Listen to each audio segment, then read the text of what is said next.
Usually, so pagka isang araw mga te, following day, wala na. Pero hindi ko maintindihan.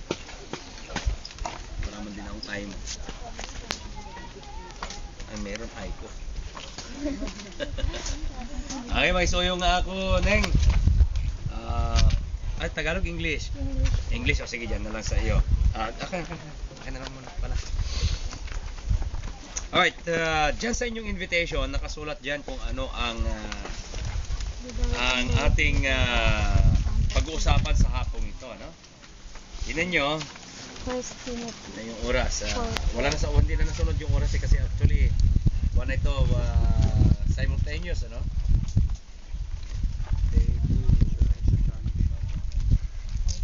Wala, hindi nakalagay yung subject pala, no? Hindi nakalagay yung subject sing lecture no group. Yan, hindi nakalagay yung subject dapat. Yan, sa sama. Yun.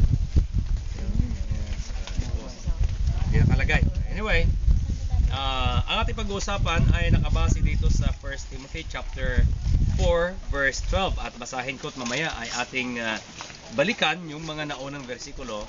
Alamin natin kung bakit niya sinabi yung nasa verse 12. Okay, tingnan na ito. Sabi niya sa verse 12. English ito, no? Don't let anyone look down on you because you are young. Okay?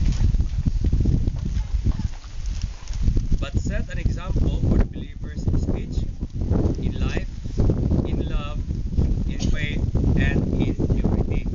Sayang, walang Tagalog kanina. Mayroong Tagalog kanina. Pero tingnan natin, subukan nating word for word ang pagkapag-translate, no?